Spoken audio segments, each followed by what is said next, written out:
dirige através do Teu Espírito Santo a nós compreendermos a necessidade que temos de oração, de meditação na Tua Palavra e também sabendo que, como crentes, como servos Teus, somos também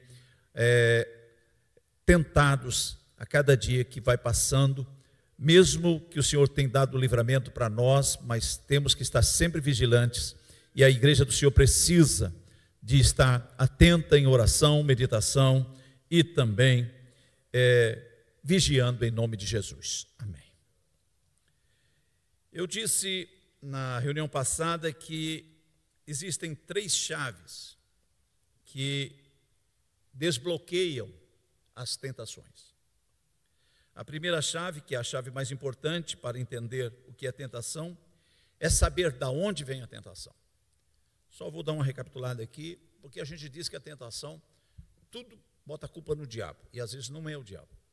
E alguém diz, por que Deus está fazendo isso comigo? Acha que Deus também está tentando ele. Mas às vezes ele não olha das escolhas que ele faz, ou que ela faz. E em segundo lugar, nós pensamos também na reunião passada, se Deus está permitindo uma tentação poderosa em sua vida, você pode ter certeza de que Ele está para fazer algo importante na sua vida. É tão interessante que o diabo não sabe ler o seu pensamento, não. Mas ele acompanha as suas intenções, ele acompanha onde você vai, ele vai ouvindo o que você conversa no celular, ele sabe da intenção ou de alguma mensagem que Deus, através das suas promessas, fazendo na sua vida. E ele vai tentar, fazer isso. Agora, Deus pode permitir a tentação, não que ele tente, mas ele permite que o diabo ou que a pessoa seja tentada por suas escolhas, para corrigir, às vezes, algum erro nosso, algum orgulho, alguma coisa nossa, e Deus permite acontecer para quebrar o nosso orgulho, para a gente entrar pelos trilhos, entrar pelo caminho do Senhor. É porque Deus está procurando que nós deixemos de fora a luxúria, deixemos de fora o narizinho empenado, se achando, porque somos todos iguais. Ninguém nessa terra é melhor que ninguém. Você olha para o Rio Grande do Sul agora, você vê camarada que tem casa grande, bonita, mas está lá a casa dele virada um monturo, toda quebrada, toda arrebentada. Mas ele ainda pode ter recursos em banco, tudo. Mas a do pobre do seu lado está ali também. Então Deus não faz acepção de pessoa. Quando Deus trata, como no dilúvio, Deus dá um escape. Noé aceitou e fez uma escolha bonita, uma escolha certa. Seus filhos acompanharam o pai, a esposa acompanhou o marido. E ambos foram salvos do dilúvio. Deus está dizendo para nós que nós temos que deixar de lado o nosso pecado, nos arrependermos, e depois nós vamos ter um lar feliz. Nós vamos ter um encontro com Deus na cidade celestial. Muitas pessoas estão negligenciando isso, mas os pregadores e a palavra de Deus, através do seu Espírito, dos profetas, Deus vem advertindo. Todos os dias, seja através da mídia, seja através da televisão, seja através dos cultos, seja através de um encontro, enfim. Agora, quando Deus permite acontecer isso na nossa vida, de acontecer alguma coisa, é porque Deus quer quebrar algum lado fraco na nossa vida. Ele quer fortalecer a nossa vida, mas Ele precisa tirar alguma coisa nossa para nos lapidar. É mais ou menos isso que eu pude entender nesse texto. Em terceiro lugar, toda tentação dos justos vem durante 2 obras especiais de Deus em suas vidas. É quando eles recebem uma bênção de Deus, Você recebeu uma bênção de Deus, está todo feliz, conta para todo mundo. Aí o diabo diz assim, está muito alegrinho, eu vou te mandar uma tribulação. Daí arruma uma tribulação desse tamanho, aí toda aquela alegria que você tinha por causa de algo que aconteceu no meio da família, ou no teu emprego, ou ele vai fazer com que você acabe aquele sorriso e aquela exaltação de glória a Deus. Por isso nós temos que estar vigiando e resistir ao diabo, e ele vai fugir de você.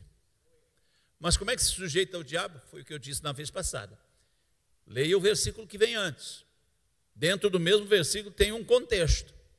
E no contexto vai dizer, o que é que ele diz? Antes de resistir ao diabo, e ele fugirá de vós, ele diz, sujeitai-vos, pois, a Deus. Ou seja, obedeça a Deus. Aí o diabo vai querer te cercar, não tem leão que vai destruir a vida de quem se sujeita a Deus, de quem é humilde perante Deus. Deus pode até permitir um sofrimento, uma lutazinha ali, mas é como a Odete falou lá na Canasvieiras nessa semana agora, no sábado à noite, é igual a palmeira, ela vem o vendaval, ela deita e chega até às vezes encostar as folhas no chão, ela chega a se inclinar, mas a tempestade passa, a palmeira volta para o seu lugar. E o crente é comparado com uma palmeira. Pode vir a luta, meu irmão, mas se você está sujeito a Deus, você vai resistir qualquer luta que passar e chegar na sua vida, ok?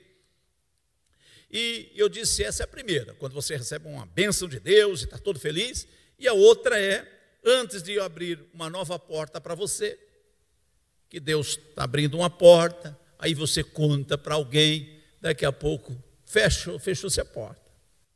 Você está todo feliz contando como é que é a sua, rapaz, eu arrumei um emprego agora, né, como aconteceu com um parente meu, e agora eu atendo a região até Florianópolis, eu vou de Laguna até Florianópolis, mas o Florianópolis lá eu tenho as farmácias, eu tenho as clínicas e eu tenho os hospitais, estou feliz da vida.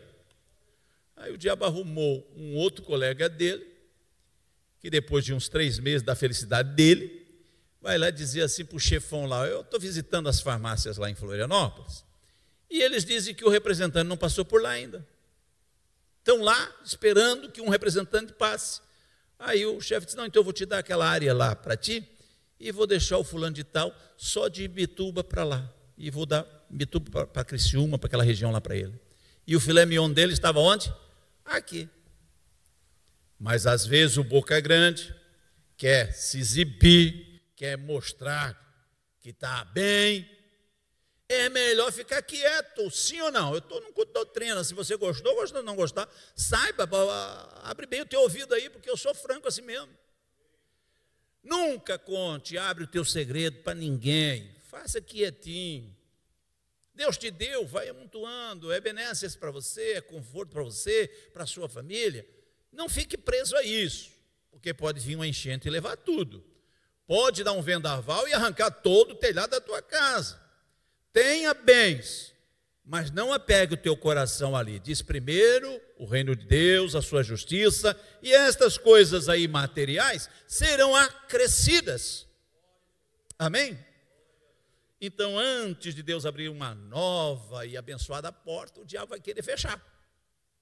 Porque ele não sabe o que está acontecendo com você, nos seus pensamentos.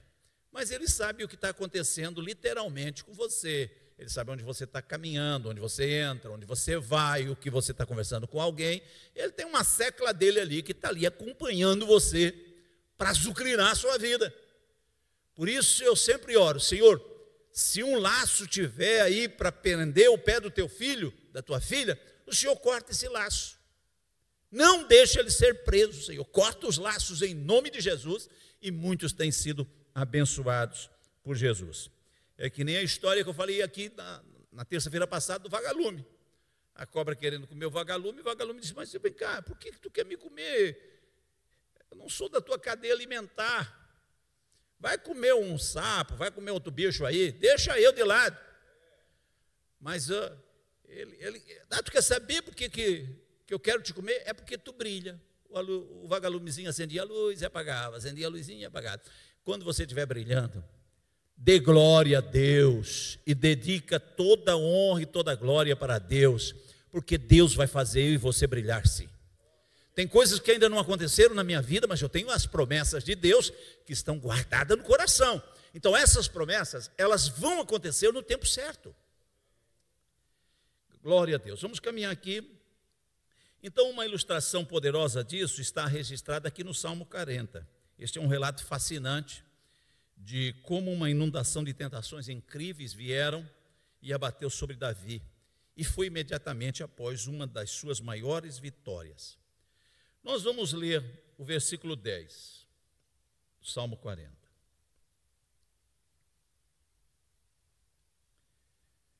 Ele diz no Salmo 40: não escondi a tua justiça dentro do meu coração, apregoei a tua fidelidade e a tua salvação. Não escondi da grande congregação a tua benignidade e a tua verdade.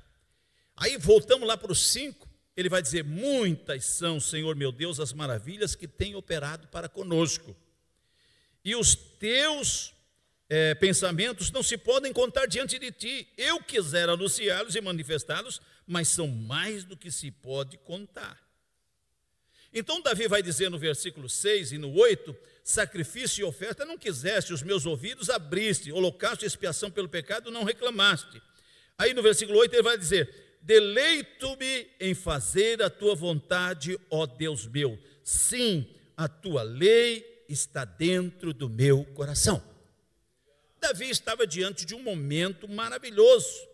Davi está dizendo algo incrível aqui: ó Senhor, vejo que você colocou diante de mim, eu sei o que o Senhor tem me dado, eu sei o que o Senhor tem me abençoado, está diante de mim, os seus planos para mim são tão maravilhosos, eu queria apregoar para todo mundo essas bênçãos, mas são mais do que se pode contar. Você tem a sua mão sobre mim, você quer me usar. Mais ou menos era isso que Davi queria dizer. Estas são as palavras de um homem que está desfrutando de uma das maiores vitórias de sua vida. Ele está alegre, ele estava num momento difícil, Deus ouviu a sua oração, tirou ele daquele lamaçal, tirou ele daquele lugar terrível, coloca os pés dele sobre uma rocha. Ele está maravilhado que Deus acaba de entregar nas suas mãos os seus planos. Deus disse: esse é o plano que eu tenho contigo, Davi. E depois você vai acompanhar Davi ali no sucesso dele. Agora ele revelou a ele que todo o reino está prestes a ser trazido debaixo dele, vai ficar nas mãos dele. Na verdade, Davi estava prestes a entrar em seu período mais efetivo, no seu momento de mais glória. No entanto, veja o que segue imediatamente no versículo 12 desse salmo. No versículo 10, ele diz: porque males sem número me têm rodeado. Depois dele contar as maravilhas, tudo, e estar felizão da vida, ele diz: porque males sem número têm me rodeado, as minhas iniquidades me prenderam, de modo que não posso olhar para cima. São mais numerosos do que os meus cabelos da minha cabeça, pelo que desfalece o meu coração. Olha o momento que Davi já diz no versículo 12, nesse contexto bíblico aqui, o que se passava com ele. Davi não estava ansioso, ele não estava indolente ou fora da vontade de Deus nesse momento, não. Você vai ver que ele estava orando, estava pregando, ele estava testemunhando com fome da palavra de Deus. Davi era um homem segundo o coração de Deus, ele entoava canções para Deus. No entanto, no momento em que essas duas ótimas obras de Deus aconteceram na sua vida, Davi estava se afogando em um rio de trilhas, e eu vou dizer mais, de tentações inesperadas. São tentações que vêm na nossa vida que nós não esperamos. Você está bem, de repente tem uma luta aí em cima da sua cabeça. Você está bem diante de Deus, pregando, dirigindo, cantando, tocando, alegre, tudo bem com a família, e de repente, inesperadamente, aparece uma luta como apareceu para Davi. Então, os inúmeros males que Davi conquistou foram bons para ele, mas foram um dilúvio de terríveis provações, falhas passadas, velhos desejos, coisas que o fizeram pecar, vinham na sua mente, vinham atacar ele de volta, pecados antigos voltavam a assaltar a sua mente. E quantos dos santos mais preciosos de Deus clamaram como fez Davi? Todos vieram correndo de volta aos pés de Deus. E você pode fazer uma reflexão, aí você vai pensar, quantos homens de Deus que também tiveram problemas e voltaram correndo para Deus, e clamaram por Deus, e Deus os abençoou. Eu estou falando isso porque alguém olha para um pastor da igreja, um presidente, ou um vice-presidente, ou irmãos que estão aqui pregando, que parece que está tudo bem, que está tudo legal, mas nós temos tentações também. Nós somos tentados também, vontade de desistir, vontade de parar. E Deus tem nos guardado debaixo da sua mão, debaixo do seu sangue, para mostrar que Davi e tantos outros homens de Deus tiveram tentações terríveis e precisamos da ajuda um do outro. Eu preciso da sua oração. Se eu estou aqui 10 anos, debaixo da mão de Deus, em paz, tudo em unidade, é porque Deus tem sido bom, misericordioso, porque eu tenho orado por você, você tem orado por mim, nós temos orado pelos nossos obreiros, pois os nossos obreiros caminham em prosperidade, em bênção de Deus. Agora, quantos dos santos mais preciosos de Deus, gente santa, que clamaram como fez Davi: Deus, algum mal tem um domínio sobre mim. Você já pensou nisso? De que às vezes você está bem e você olha para você e você diz assim: puxa, tem algo que está me perturbando dentro de mim. Estou dominado por pensamentos maldosos. Eu conversei com um irmão, eu dirigi a igreja em Pomerode, ele disse: pastor, eu tenho uma tentação tão grande dentro da minha cabeça, que eu peco com a mente diariamente. Eu vou na igreja, eu choro, eu oro, eu jejuo, mas isso não sai de mim, pastor. Eu não consigo, quando eu vejo eu estou pecando. Eu disse para ele: você tem que dizer não ao pecado. E você tem que se arrepender dos seus pecados e dizer a Deus: me ajude, Senhor, porque eu estou dominado por pensamentos maldosos. Eu estou com muita vergonha de procurar ajuda, pastor. Mas veio ao lugar certo, porque nós, a Bíblia diz: confessai os vossos pecados uns aos outros e orai uns pelos outros, e vocês serão sarados desse mal que atinge. Talvez alguém diga: nunca serei santo, eu sinto-me como um fracasso. Mas Davi também, ele estava diante de um momento difícil, mas eu clamei ao Senhor, ele se inclinou e olhou para mim. Já pensou Deus se inclinar e olhar para você e depois pela sua grande bondade e misericórdia, te tomar pela mão direita e dizer: ei, dá-me a tua mão aqui, levanta-te, eu vou te levantar. Agora você está passando por uma tentação que você não entende, talvez, e até você odeia, você despreza isso, mas de repente lá está, e você não sabe de onde veio aquela tribulação. Você não consegue saber de onde surgiu essa tentação. Eu ajudei meu coração a amar o Senhor. Quem sabe você vai dizer isso para você: eu ajudei meu coração a amar o Senhor, eu dediquei-me ao Senhor, eu não estou fora de casa, eu não estou procurando por pecado, né? Porque essa tentação está acontecendo de novo? Porque está voltando essa tentação de novo? Em primeiro lugar, você deve entender que não é pecado ser tentado. Não é pecado ser tentado. Eu também muitas vezes sou tentado. E Satanás vai tentar de todas as maneiras, mas nós temos o Espírito Santo que nos guia a toda a verdade. Nós temos o Espírito Santo que nos convence do pecado, da justiça e do juízo. Graças a Deus, porque o Espírito Santo está com a gente. Mas o diabo vai pintar você com um pincel de indignidade. Ele vai dizer a você, quem sabe: ah, você pensou que tinha acabado, que você estava morto, desaparecido, mas olhe para si mesmo. Aparece novamente em seu coração as tribulações e as tentações. E você pensará: eu não fiz nenhum progresso em tudo isso, por meio de sentar-me sob uma mensagem sagrada. Como ainda posso estar lutando contra algo assim?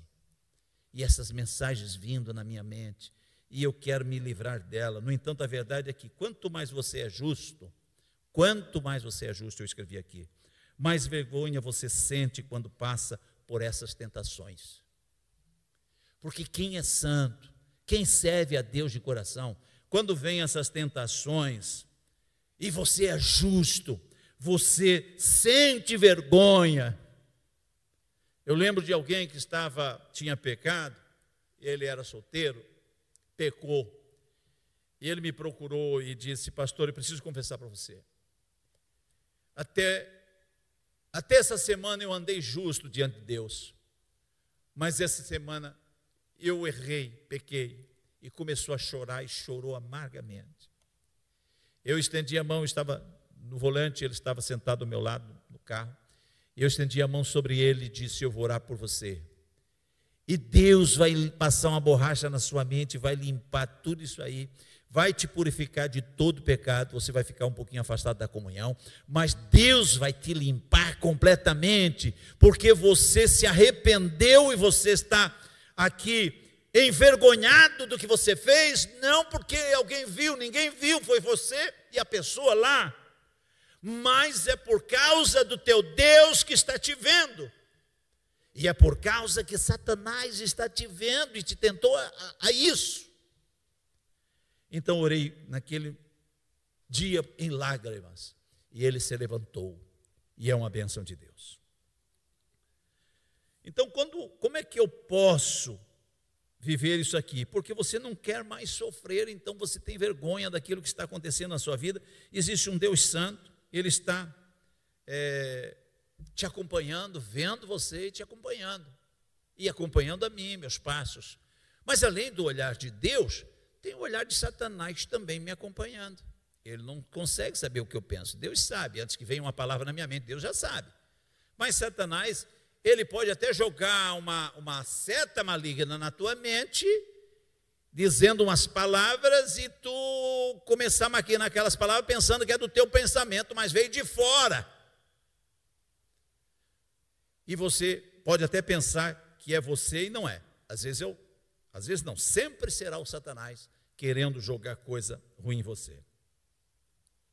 Então, ao longo da história, os homens de Deus testemunharam que sentados no púlpito, prestes a pregar, o diabo colocava pensamentos blasfemos na sua mente, e eles tiveram que lutar contra isso. Eu estava lendo uma reportagem do pastor David Wilkerson. Ele contou que ele estava em uma reunião com um dos maiores homens de Deus, queria pregar naquela reunião.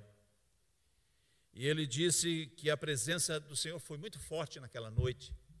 O Espírito de Deus estava trabalhando de um modo maravilhoso na igreja.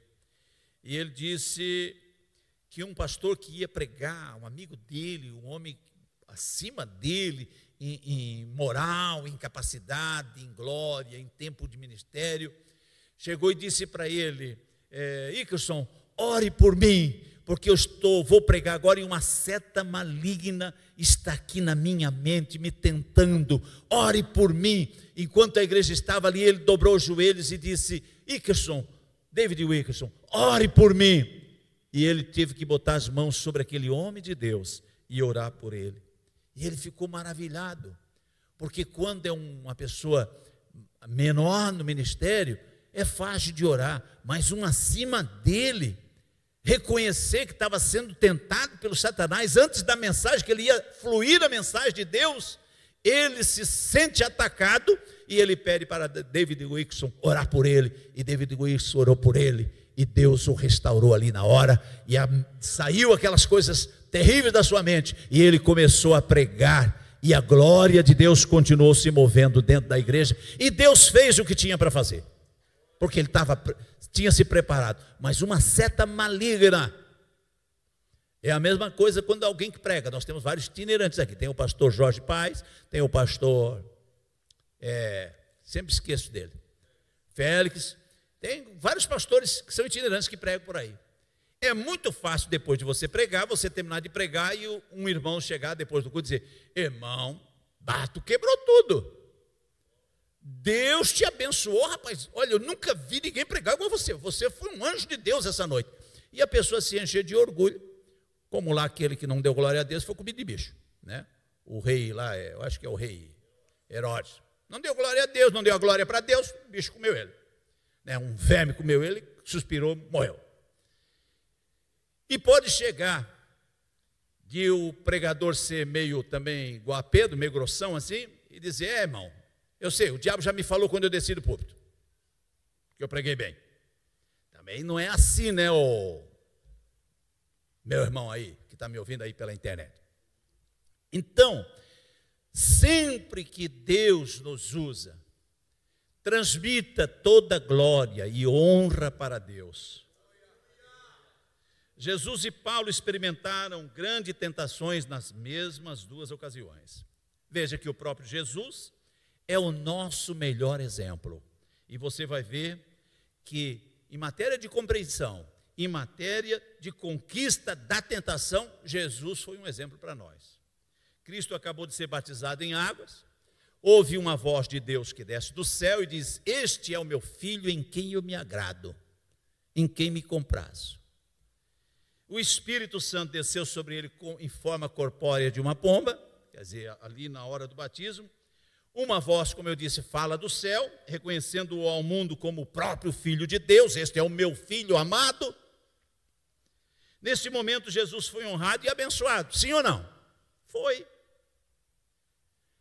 De uma forma que nenhum homem nessa terra já teve uma bênção dessa como Jesus teve ali, como homem nascido aqui. O seu maravilhoso ministério estava bem à frente, porque ele ia começando o seu ministério, foi batizado e ali começou o seu ministério praticamente. Ele preparou durante longos anos, nasceu, veio crescendo, se tornou, trabalhou com seu pai, veio, né, agora é honrado ali perante o povo. No entanto, logo após essas palavras, em Marcos 1:11, que tu és meu filho amado, em quem eu me agrado, ou a quem me agrada. Então o versículo seguinte vai dizer: imediatamente o Espírito o conduz ao deserto. E assim foi com Jesus, foi com o apóstolo Paulo também. Depois de receber aquela glória, aquela voz bonita, é levado para o deserto para ser tentado. Aí você vai ver o apóstolo Paulo também, ele foi visitado por Cristo no caminho de Damasco, que ele ia lá, né, para perseguir o povo de Deus, levar preso os irmãos de Jerusalém e aquela redondeza toda lá, né? Ele ouviu a voz de Deus, que foi falada através de Jesus. Ele foi milagrosamente abençoado e estava naquela cegueira espiritual, achando que, prendendo o crente, que estava falando o caminho, acompanhando os negócios do Nazareno, pregando o evangelho, ele achava que era uma heresia. Então ele pensou que estava agradando a Deus aí, né, numa cegueira espiritual tremenda, e Deus o encontra e diz: Saulo, Saulo, por que tu me persegues? Ele é curado da cegueira física. E que revelação ele recebe da parte de Deus? Vai lá, eu vou te mostrar como tu será um vaso que vai sofrer pelo meu nome. Então Paulo foi informado de que estava sendo preparado como um vaso de honra. Tu serás um vaso na minha mão, não é? Para levar o evangelho aos gentios. E você vai ver Paulo depois. Ele bateu em crente? Bateu. Ele prendeu o crente? Prendeu. E o que é que diz Paulo? Tudo que o homem semear, isso ele ceifará. Paulo agora é algemado, Paulo agora é preso, mas não desistiu não, ficou firme com Jesus. Então seria um ministério de sofrimento, o Senhor disse para ele. E no entanto, uma grandeza além de tudo que um homem poderia ser informado. Mas mesmo assim, eu estarei contigo. Mesmo assim, tu levarás o meu nome aos reis e aos grandes dessa terra. Glórias ao Senhor. Novamente vemos essas duas ocasiões solenes se encontrarem na vida de um homem piedoso. Grande bênção e libertação quando ele está lá em Damasco, quando ele está lá e é surrado e preso, e os pés no tronco, Deus manda aquele terremoto, ele sai de lá abençoado, ganha o carcereiro, né? Foi uma bênção de Deus. No entanto, é quando Paulo diz que, depois de tudo isso, ele diz: eu tenho um mensageiro de Satanás que me atribula, ele me esbofeteia, um espinho na carne, que eu não sei de onde é que veio esse miserável, e eu estou sofrendo. Já orei 3 vezes e disse: Deus, arranca isso de mim. E Deus disse para ele: calma, a minha graça te basta. E às vezes a gente sofre um pouquinho, não quer resistir. Irmão, vem aqui na oração das 5 horas da manhã que você vai ouvir Deus dizendo assim: a minha graça te basta. Esse mensageiro de Satanás veio para feri-lo, para atacá-lo. Mas Paulo não era um homem de Deus? Era. Mas um espinho na carne. Logo após aquela revelação maravilhosa que ele teve, logo antes do momento mais afetivo da sua vida, aconteceu isso. E é tão interessante que alguém disse que esse espinho na carne de Paulo era porque Paulo tinha uma doença na vista. Você vai ver ali alguns comentários que ele tinha uma doença na vista. E deveria ser esse espinho da carne dele. Outros dizem que era porque ele não tinha esposa, perdeu a esposa, perdeu os filhos. Então isso era um espinho na carne para ele. Outros dizem que era outra coisa, e você vê muitas histórias por aí, mas que era um Satanás ali atisicando ele, era um espinho na carne, um mensageiro de Satanás que os bofeteava. Eu descobri isso também na minha vida. Eu experimentei anos de alegrias, meu pai pastor, eu dirigindo igreja, mas desfrutei de paz, de compreensão, de carinho da igreja, de muitas coisas, mas também sofri tentação. Sofri problemas com membros da igreja. De repente, no momento da minha vida que parece que eu estou bem, com carro zero, com casa boa, com salário alto, e de repente eu não sei de onde veio uma batalha grandiosa, uma tempestade furiosa. Aí é onde você clama a Deus e diz: ó Deus, de onde veio isso? E você diz: eu procuro andar corretamente, eu tenho orado, tenho feito tudo certinho. E às vezes você já passou por essa batalha lá atrás, quem sabe solteiro, ou antes, ou até recém-casado. Ela é antiga e agora ela volta novamente. Que é isso, meu Deus? Senhor, me ajuda, isso é demais. Aí Deus vem: pô, agora tu clamou, né, meu filho? Então, clama a mim e eu responder-te-ei, anunciar-te-ei coisas grandes e firmes que não sabes. Tem gente que só clama e só vai orar quando vem a luta. Eu não sei qual é a maneira que Deus está tratando com alguns irmãos nossos, gaúchos. Eu não sei, mas eu sei que vai ter muita gente daquela que vai clamar a Deus, que vai dizer: Senhor, porque eu perdi tudo, mas vai ver, nunca deu nada na igreja, não foi dizimista fiel ao Senhor, não ajudou o necessitado, não ajudou um menino lá na sinaleira que estava lá desnutrido, uma senhora que estava lá magrinha com câncer, estendendo a mão pedindo uma ajudinha, não custava dar R$10, R$20, nunca deu nada, perde tudo. Será que Deus não está dando uma lição em alguém? Porque Deus bota a gente nos trilhos.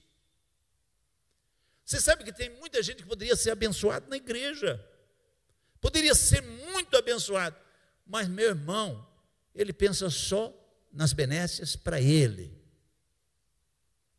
e não é capaz de abençoar pessoas que estão necessitadas, e ajudar a igreja a crescer para o evangelho ser propagado e almas ser ganhas para Jesus. Você está passando por uma luta dolorosa com tentação, meu irmão? Pare, olhe para o coração e faça um inventário do teu coração. Senhor, o que é que tu quer me ensinar com essa luta que eu não estou entendendo? Senhor, por que eu estou atravessando uma tempestade tão furiosa como essa?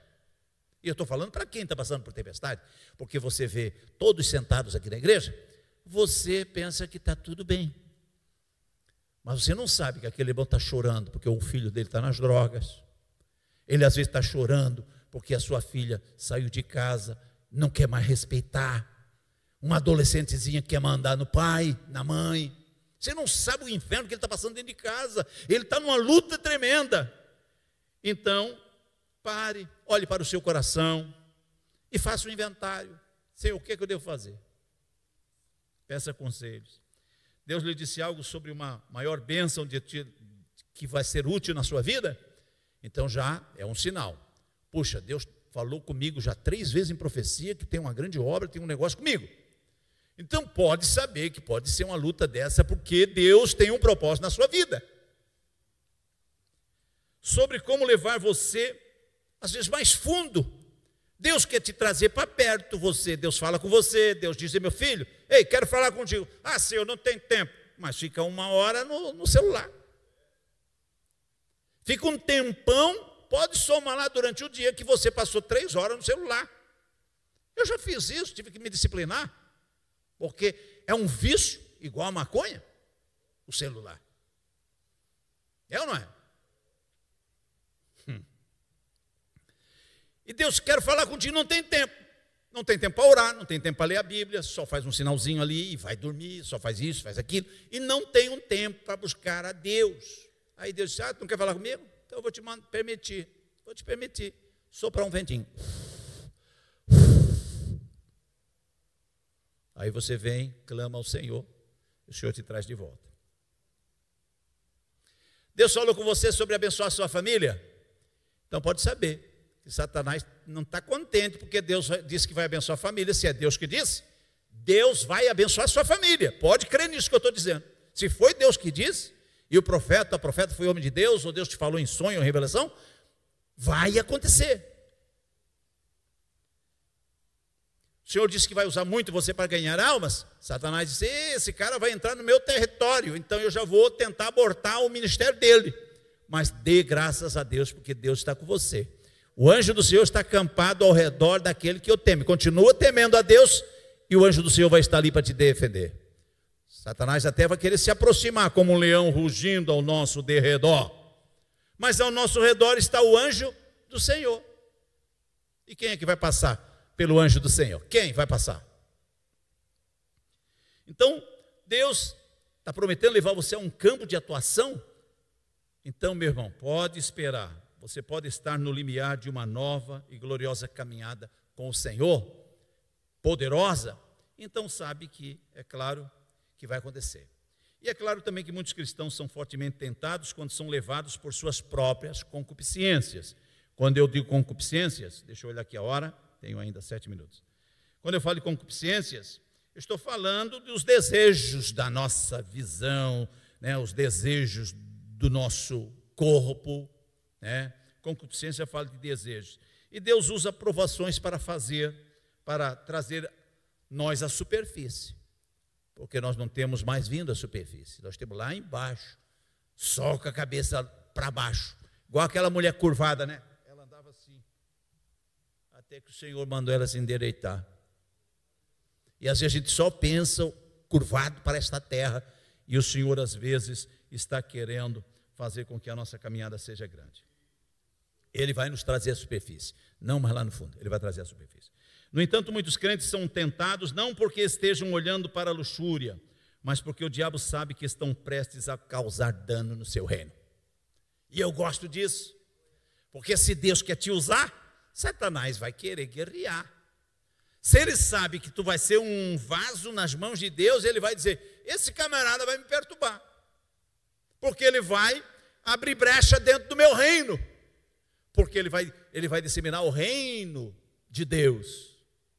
Então o reino da luz vai começar a brilhar, e Satanás não quer que o reino das trevas continue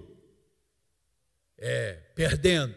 Ele vai querer levar muitos com ele para a eternidade. Mas graças a Deus por Jesus Cristo, que nem nós éramos nascidos ainda, o Senhor já olhou por nossa família, olhou por nós, sabendo que nós, no tempos futuros, nós iríamos se dedicar a Ele. Então Ele quer chegar até eles antes que isso aconteça, antes que Deus te use, antes que Deus faça prosperar você, no lado espiritual, no lado material, no ser bênçãos para a igreja, no sentido de ser um servo útil na casa de Deus. Ele vai tentar chegar antes, mas graças a Deus que eu e você estamos unidos no mesmo propósito, de eu orar por você e você orar por mim. eu não vou levar a tua cruz, de jeito nenhum. A tua cruz não adianta cortar ela e para ela ficar mais leve, porque não é. Eu não vou levar a tua cruz, mas eu vou botar o meu ombro para te ajudar a levar a tua cruz. Mas pode saber que vai ter momentos que a minha cruz vai estar pesada e eu preciso que você me ajude a levar a minha cruz. E assim nós vamos ambos chegar no céu. Amém? Como os santos podem superar quando estão sobre uma inundação de tentação? Como é que você supera isso? Eu escrevi aqui que em 1667, um médico chamado Richard Gilpin escreveu um livro intitulado Demonologia Sacra, no qual ele sugeriu maneiras de conquistar as tentações. E eu copiei uma parte, eu não me lembro se é da revista lá de Porto Alegre, que era o pastor David Wicks falava muito, Portas Abertas? Não. Chamada da Meia-Noite. E ele resumiu um esboço em 4 pontos, dizendo que foi o melhor esboço que ele já descobriu lendo esse livro lá.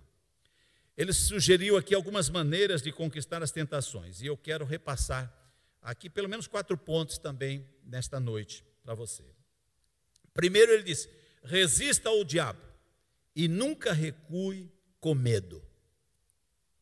O diabo te afrontou, veio a luta, então você resista ao diabo e nunca recue com medo. Por isso que a Bíblia diz, submeta-se, portanto, a Deus.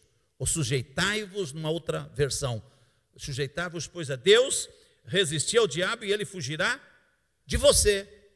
Tiago, capítulo 4, versículo 7. Então, os cristãos geralmente citam apenas a última metade, como eu frisei bem no início ali, deste verso. Mas é contingente de nós pegarmos a primeira parte e pegarmos também. Então, o mais importante é se submeter a Deus. E isso significa se submeter à tentação que Ele permitiu. Se tem alguma tentação na minha vida, é porque Deus está permitindo, porque eu sou filho dele, Ele está me acompanhando, sabe, e Deus dará o escape. Não vos sobreveio tentação que não fosse humana, mas o Senhor fará nós dar a volta por cima.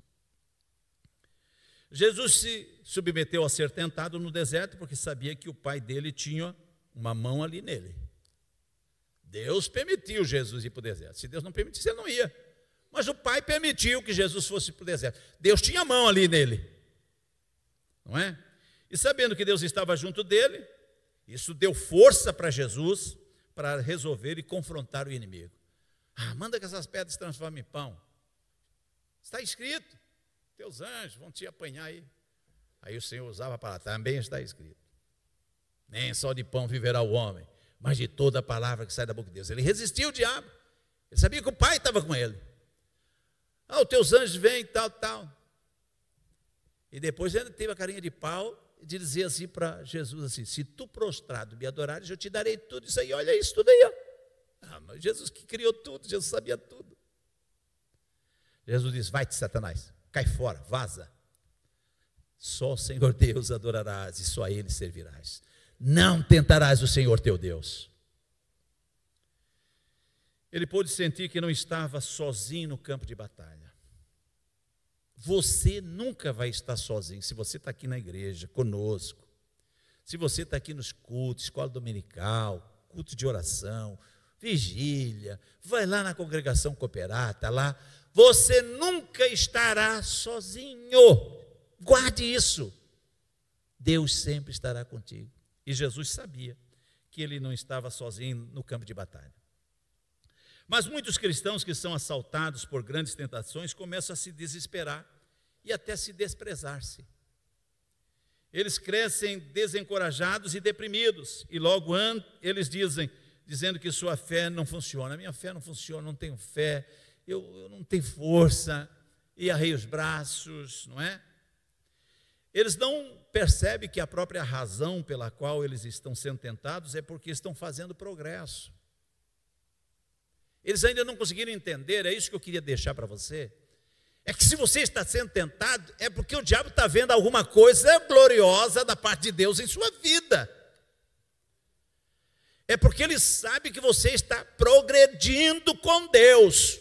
Senão ele não tentaria. Qual é a razão dele tentar? Ele não tentou os incrédulos lá. Então saiba que se você estiver fazendo progresso, ele vai te tentar. Mas maior quem é? É Satanás ou é Deus? Maior é o que está conosco. Quem é que está conosco? O Senhor dos exércitos. Então o Senhor ordenou-nos que nos preparássemos para lutar. Vamos ler isso em 1 Coríntios 16 e 13. Quem pode abrir a sua Bíblia para ler?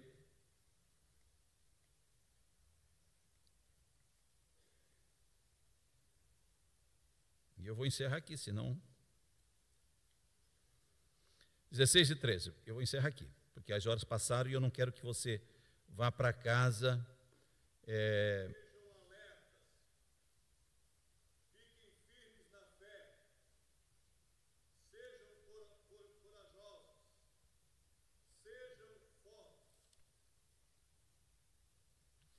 Então a primeira coisa que ele diz é vigiai. Ele não manda orar aqui, ele manda vigiai. E você vai ver em outras passagens bíblicas que tem vigiai e orai. Porque só vigiar e não orar não adianta nada. Você tem que vigiar, ó, tem perigo, está vindo o inimigo, né? Aí você depois ora. É o que o Atalaia fazia, ele pegava um binóculo, ficava lá em cima da muralha, os portões da cidade abertos, e o Atalaia olhava lá longe, ele via uma poeira vindo, carruagens vindo, ele tocava a trombeta e dizia aos portões da cidade, vai fechar, entre. E a pessoa entrava e fechava os portões, porque ele via lá longe que estava se aproximando um exército, um inimigo. E às vezes o exército ficava lá no cerco da cidade um tempo, para ver se não entravam materiais para eles morrer de fome, né? Mas o Atalaia estava ali para vigiar. O Senhor está dizendo para mim e para você, vigie, meu filho. Mas só vigiar não, estai também firmes na fé. O que é fé?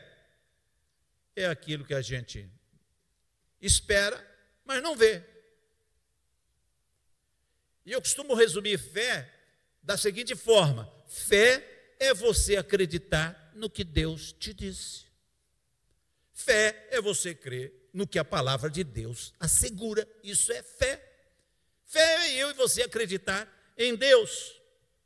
Então ele diz, vigiai e estais firme na fé, naquilo que você acredita, naquilo que Deus falou. São duas palavrinhas só, F e E com acentozinho, fé, duas letrinhas, como a palavra crer, que é três letrinhas, C-R-E, crer. São palavras pequenas, mas são fortes. Então vigiai e estais firme na fé, naquilo que Deus falou, naquilo que você tem ouvido da palavra de Deus, naquilo que eu estou lhe falando essa noite. Ter fé. E diz mais, e portai-vos jovem, varonilmente. Nada de dizer, não, estou velho, não vem mais nem na terceira idade. Ô meu irmão, toma um biotônico aí, toma um Todd.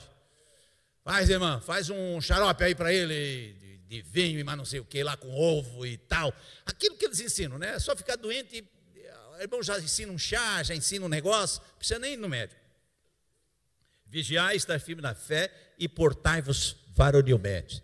Continue sendo jovem, cabeça jovem, jovem. Alguém me disse, pastor, para que está tocando aí, pastor? Você é presidente, homem. Teve um pastor que disse, para que você está regendo a orquestra? Quando eu era maestro. Você não precisa disso, rapaz, tem gente na igreja para fazer isso. Eu digo, não tem. Eles querem que eu pague, eu não tenho dinheiro para pagar eles. Então eu mesmo vou reger. Até Jesus me dá um camarada aqui. Mas eu vejo aqui, meu pastor ali, com 33 anos, né? Eu estou com 23, ele está com 33. Então eu vejo ele ali com o acordeão dele, você acha que eu vou ficar sozinho aqui? Eu vou estar ali com ele. E pasme, eu agora estou fazendo um curso de piano. De piano. Já fiz de teclado lá tempos passados, aqui no Nelson Musical Center, aqui em Florianópolis, isso lá antes de 90, na década de 90. Mas agora minha mão estava muito encarangada, porque eu só tocava com acompanhamento, né, que meus teclados sempre são arranjadores. Bota ali, a orquestra está pronta, eu só solo aqui e vai embora. Mas agora eu quero, eu mesmo fazer a orquestra. Eu mesmo fazer o que aquela irmã faz ali no piano, os meninos aqui fazem no piano aqui. Mas você vai tocar na igreja, pastor? Não, neca. Mas para quê? Para mim tocar em casa, Cheguei a comprar agora, fui nos Estados Unidos, comprei agora um tecladozinho menor. Tem um grande lá em casa, comprei um pequenininho, que ele dá desse tamanho assim, ó. Desse tamanho assim. E eu levo onde eu vou lá do meu sogro, em vez de eu ficar lá vendo a reclame dele, eu abro o teclado e vou tocar. Né? Vou lá no meu cunhado, vou lá, vou para o hotel, onde eu vou, levo ele, é desse tamanho assim, ó, só que eu abro ele, ele fica desse tamanho aqui, ó. Ele fecha assim, né, tipo um livro, aí eu abro ele fica desse tamanho, eu estou treinando. Eu tenho em 3 meses que destrancar essa mão aqui. Mas eu tive que pegar um mentor. Estou com um mentor, menino crente, lá de Belo Horizonte, daquela região lá, e ele está, todos os dias eu tenho que fazer meia hora de treino. E final de semana eu tenho que mandar o vídeo lá para ele, filmar de cima, para ele ver as minhas mãos e o som, para saber aonde eu estou errando, aonde eu preciso melhorar. Mas alguém me diz, mas você vai tocar na igreja? Não, eu vou tocar lá em casa e o Odete vai cantar. Outro dia ela pediu para me acompanhar ela, eu disse, não, deixa eu treinar primeiro. Então, vigiai, estar firme na fé e portai-vos varonilmente. Te levante como homem de Deus, não arreie os braços, não fique reclamão.